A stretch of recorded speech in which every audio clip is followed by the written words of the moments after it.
वित्त आयोग के अध्यक्ष और बीजेपी के पूर्व अध्यक्ष सतपाल सत्ती ने नेता प्रतिपक्ष मुकेश अग्निहोत्री द्वारा ऊना जिला में हुई आपराधिक घटनाओं को लेकर की जा रही बयानबाजी को निंदनीय करार दिया है। सत्ती ने कहा कि ऊना जिला में पिछले कुछ दिनों में ऐसी आपराधिक घटनाएं घटित हुई हैं जो कि बहुत ही दुर्भाग्यपूर्ण हैं और ये समाज में आ रही विकृति का परिणाम है। सत्ती ने कहा कि विपक्षी नेताओं को ऐसी घटनाओं पर राजनीति नहीं करनी चाहिए। ऊना जिला में पिछले दिनों में कुछ ऐसी घटनाएं हुई हैं जो बिल्कुल ही दुर्भाग्यपूर्ण है। वो चाहे नंगड़ा की हो, बीत एरिया में मुकेश अग्निहोत्री जी के एरिया में गोली चलने की बात हो, या फिर एक साधु के द्वारा एक नौजवान बच्ची की हत्या की बात हो। ये बिल्कुल दुर्भाग्यपूर्ण घटनाएं हैं जिसको मुझे लगता है कि राजनीतिक दृष्टि से नहीं हम लोगों को देखना चाहिए। ये समाज के अंदर आ रही विकृति का परिणाम है कि जो नंगड़ा की घटना हुई, ज़मीन की लड़ाई के चक्कर में लोगों ने दूसरे को गोली मार दी और एक सैनिक को बेचारे को शहीद कर दिया। इसी तरह से बीत एरिया में जो बहुत ही लंबे समय से पूर्व उद्योग मंत्री जी के समय से मशहूर एरिया रहा है, अपराध की राजधानी उसको कहा जा सकता है, जहाँ चिट्टे से 18 लोग मरे थे, जहाँ पर माइनिंग का पूरा खजाना मुकेश अग्निहोत्री के टाइम पर लुटाया गया था। आज लोगों को आदत पड़ गई है इसी तरह से, क्योंकि जब एक बार आदत पड़ जाती है लोगों को खुले खेल की, तो भारतीय जनता पार्टी ने 5 सालों में कोशिश की है और काफ़ी हद तक कंट्रोल भी किया है, लेकिन आदत बार बार उजागर हो जाती है। वहाँ भी किसी व्यक्ति ने दूसरे व्यक्ति के ऊपर गोली चला दी, वो भी शायद कुछ ऐसा माइनिंग का ही मामला था।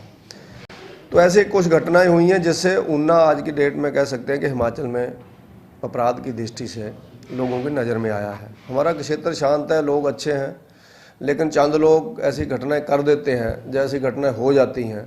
मुझे लगता है कि उससे हम लोग ये नहीं कह सकते हैं कि 5 लाख के 5 लाख लोग ही अपराधी हो गए हैं। हाँ ठीक है, ये चिंतनीय बात जरूर है, सामाजिक दृष्टि से भी और कानूनी दृष्टि से भी। समाज की दृष्टि से हम सब लोगों को ये देखना चाहिए कि हम लोग ऐसी छोटी बातों के ऊपर इतना दहशत ना फैला दें कि लोगों की मौत ही कर दें। और सामाजिक दृष्टि से जो घटना गगरेट के अंदर हुई है बिल्कुल निंदनीय है। उस बच्ची को मारा गया, एक तथाकथित सन्यासी के द्वारा मारा गया, जो कि बिल्कुल निंदनीय है। ये हम सब के हिमाचल वासियों के लिए एक चिंतनीय विषय है कि हमारे एरिया में लोगों की हत्याएं हो रही हैं। उसको कैसे रोकना है, जो हम सब लोगों को इकट्ठे होकर के सोचना पड़ेगा। और ये कांग्रेस और बीजेपी का मसला नहीं, ये पूरे हिमाचल का मसला है, और हिमाचल को कैसे हम लोगों ने बचा के रखना अपराधों से, ये हम सब की जिम्मेवारी है। वहीं सोलन और पालमपुर नगर निगम चुनावों में हार के बाद बीजेपी के मिशन रिपीट के सवाल पर सत्ती ने कहा कि पालमपुर में हुई हार का बीजेपी मंथन कर रही है और उसके कुछ कारण भी सामने आए हैं। दूसरी तरफ सोलन में बीजेपी बहुत ही कम मार्जिन से पिछड़ी है। नगर निगमों के चुनावों में भारतीय जनता पार्टी ने जिस तरह की हम लोगों की सोच थी उस लेवल पे परफॉर्मेंस नहीं हो पाई, लेकिन फिर भी धर्मशाला और मंडी में भारतीय जनता पार्टी के मेयर डिप्टी मेयर बन रहे हैं, और पालमपुर और सोलन में हम लोग पिछड़ गए। सोलन में तो बिल्कुल हम लोग कह सकते हैं कि 7 हमारे हैं, इसमें से 17 में से, और 9-10 कांग्रेस के, 9 कांग्रेस के हैं और एक इंडिपेंडेंट है। तो कुल मिलाकर के वहाँ छोटे मार्जिन से पिछड़ गए। लेकिन पालमपुर की हार हम सब के लिए बहुत कष्टकारी है कि वहाँ पर इतना मार्जिन से हम लोग क्यों हारे। हमारी सीटें बहुत कम आई। हमें लग रहा था कि पालमपुर में मुख्यमंत्री जी के समय पर और पूर्व मुख्यमंत्रियों के समय पर जो काम हुए हैं वो लोग हम लोगों को उसका श्रेय देंगे, हम लोगों को उसका सहयोग देंगे। नहीं मिला वहाँ पर, कोई राजनीतिक कारण है वो हमारे ध्यान में है कि क्यों नहीं मिला वहाँ पर। लेकिन कुल मिलाकर के 50-50 हुआ है। हम लोगों के पास अभी 1.5 वर्ष है, हम लोग इसको 50 से 60 पे पहुँचाएँगे और कांग्रेस को 40 पे लेकर के आएँगे, और हम लोग दोबारा से मिशन रिपीट को कामयाब करेंगे।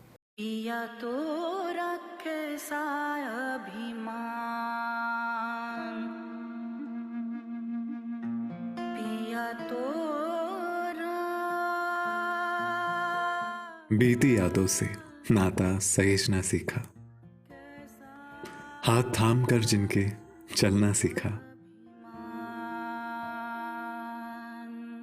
गिरने लगती जब तो उनसे संभलना सीखा।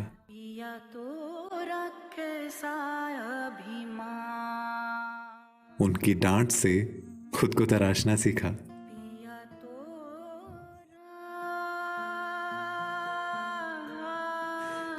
घर से दूर होकर भी दिल को हमेशा यह एहसास रहता है, उनका प्यार और फिक्र हमेशा मेरे साथ रहता है।